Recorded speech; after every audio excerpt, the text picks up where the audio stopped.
Hello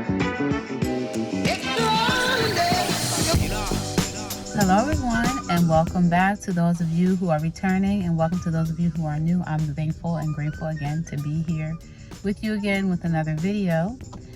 And in this video, I just want to talk about something that God revealed to me about people like us who narcissists are attracted to, and why we keep attracting narcissists. I've been on several channels, just trying to get an understanding of what it is about, certain people that I guess narcissists like, or whatever it might be. And they had a lot of different things that they had to say, a lot of interesting things.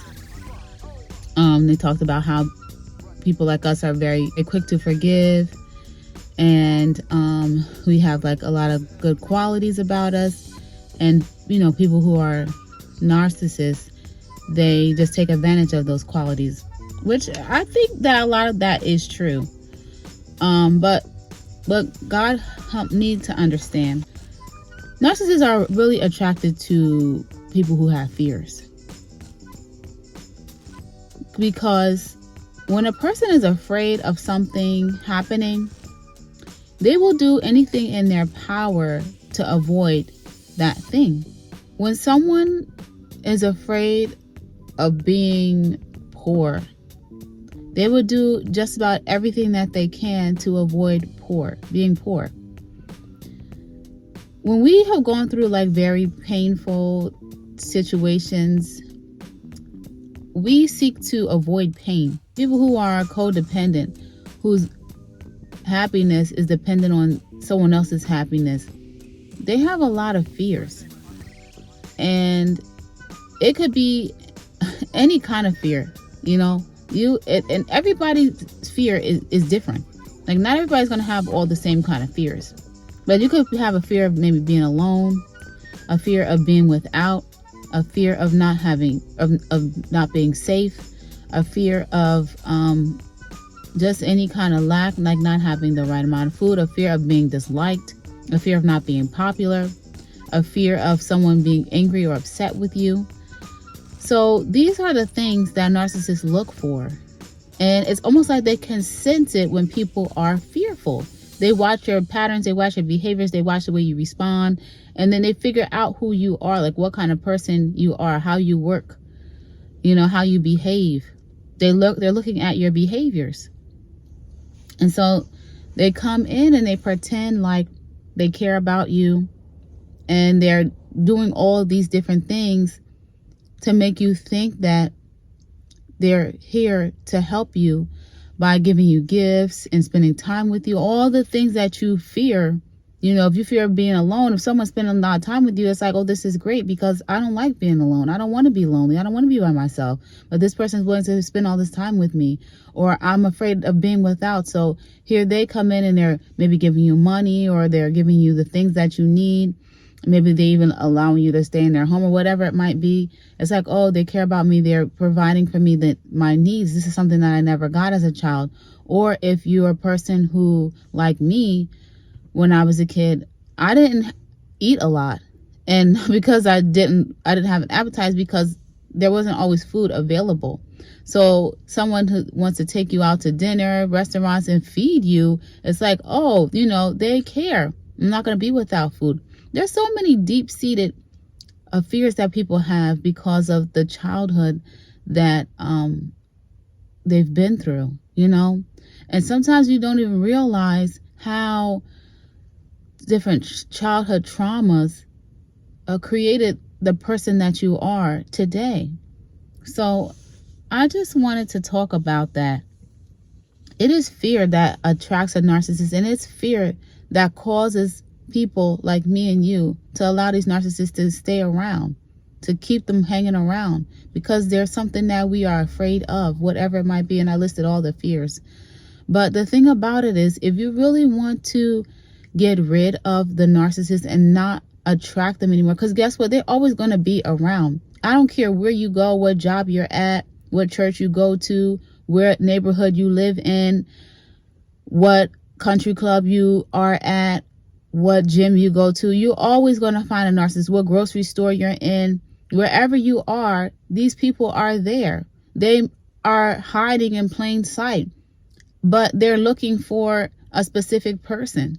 They're looking for a person who's fearful. They're looking for a person who is in need of something, who feels like they're missing out on something, who wants something, who desires something, and they pretend to come in as if they're going to provide that thing that that person is desiring, needing, or wanting, but they are not. So as we know this and we understand this, we need to just be aware of it. Don't let the fear of having to deal with narcissists cause you to miss out on your life. I read a lot of the comments that people were making under these videos where they were explaining to people why the narcissist is attracted to them, and all of them were saying, well, I just given up. I'm glad that nobody's attracted to me anymore. One person, it was just so heartbreaking for this person to write this. I don't know if it was a male or a female. They said, nobody's attracted to me anymore, and I'm glad I'm just in peace now. And it's like, I mean, I guess I understand that, be in peace, but it's like, if you really don't want to be alone, then that's not good. If really deep down inside of you want to be alone, you know, that can't even be true, because God's word said it's not good for man to be alone. So if it's not good for man to be alone, then it's not good for man to be alone. Like, people, it's okay. I'm not saying you have to be married. I'm not saying you have to be in a romantic relationship. But that doesn't mean that you can't have friends. Like, there's people who totally isolate themselves. They don't have friends. They don't have anybody around because they're so afraid of being hurt. And they've tried time after time to have a relationship with someone, and they continue to get knocked down, beat up, and they just give up. But God did not design a person and take the time to pick out your hair color, your eye color, the shape of your nose, the shape of your lips, the length of your fingers, your fingerprint, make all these unique things about you, your personality, how you laugh, the way you smile, the way you walk, your speech, even your ideas, your talents, your gifts, give you all these beautiful, great things for you to go in a cave and hide and be there all alone for 90 years. He did not do all these beautiful things and make you this beautiful, unique, one of a kind person for you to just hide. But that's what the enemy wants you to do. He wants you to feel like the pain of being in a relationship or being around people is so great and so unbearable that it's better for me to just be by myself and to not be with anyone or to do anything. To just do the bare minimum, just go to work, just be by myself all the time. No, that is not God's plan for your life. That is not what he made you to do. So in Ephesians chapter 3, verse 4, I can't remember, but it says that if you read, you will understand. We have to read between the lines when we're dealing with these people. We have to understand what we're dealing with. Because once you understand what you're dealing with, then when you see it and you know it, you can walk away from it. But most importantly, understand who you are. Understand what's going on with you. Understand your fears. Understand why you make the decisions that you make. Because the truth is that, yes, as evil and terrible as these people are, we made the decision to keep them in our lives. Why did we do that? Because we were afraid of something. My fear may not have been your fear. My fear might not be your fear. But I was afraid of being without, of being in lack, of being alone, afraid of a lot of things. And the fear was greater than me dealing with this individual day after day. But then when I said, okay, I'm not afraid anymore, I'm done with you. That's it. I'm not afraid anymore. Because I know it gotta be somebody out here. I'm not talking about a relationship, romantic. Like I said, there are people in this world who do not behave and act like you. And I'm going to find them. And I'm going to be friends with them. Best friends. You understand what I'm saying to you? And I'm going to make a family with those kind of people. Since I can't make a family with my blood, I mean, I have children. My kids are great. They're great kids. But I'm talking about maybe like, like whatever, any kind of other relative, whatever. That's fine. God has a lot of people in this world.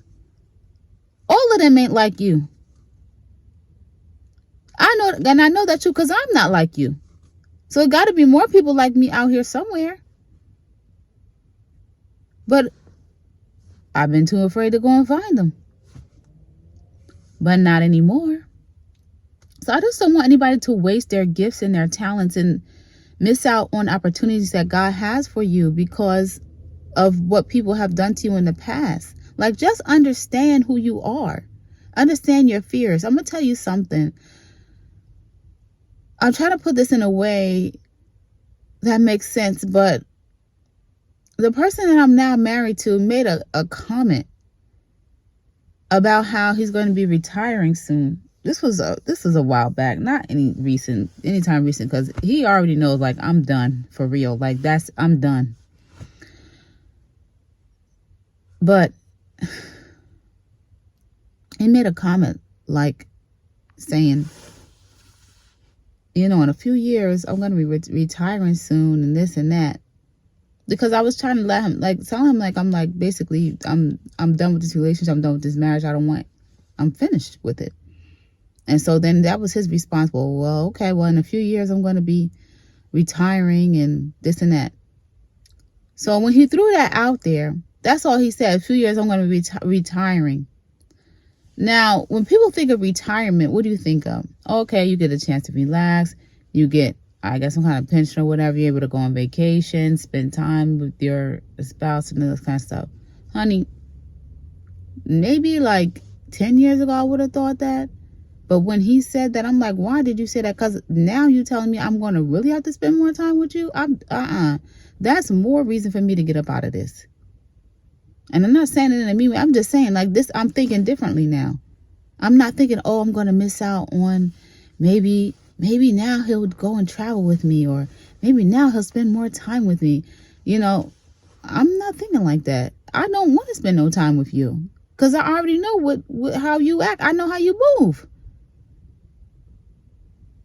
Why would I don't want to be bothered with that all day long now. Like, at least now you going out of the house for like 12 hours. Like, now you saying I got to deal with you like on a like 24-hour, 7-day-a-week type basis. Oh, no. Mm-mm. I'm not afraid of missing out. Whoever, have fun. Enjoy. Like, that's how we got to be. Like, stop settling. You know what I'm saying?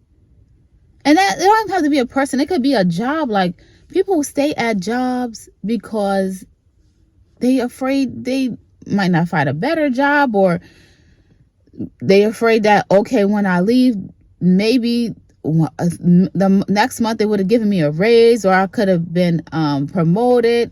Listen, you've been there for so long, asking for a raise, looked over for promotion. Like, just go. And I'm not saying just go. Like, make sure that this is what God wants you to do and stuff like that. Be wise, but don't stay there out of fear and you're being mistreated or whatever. So that's all that I have to say. Like, don't waste your gifts and talents. Like, we are beautiful people.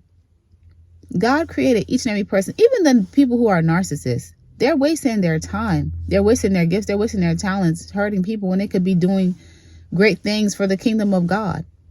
But don't let the things of the past or your fears of whatever it is stop you from living a beautiful and a wonderful life. Like, there's so many things that people are missing out of because they are afraid.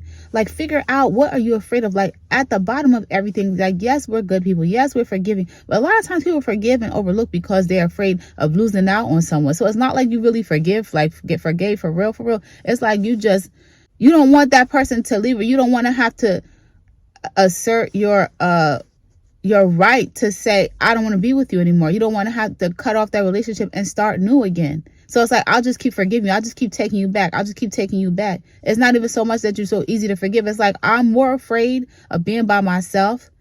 So I would just hang on to you, even though you're doing me all kind of dirties. I'll just stick with this relationship Like, no, it shouldn't be like that. It should not be like that.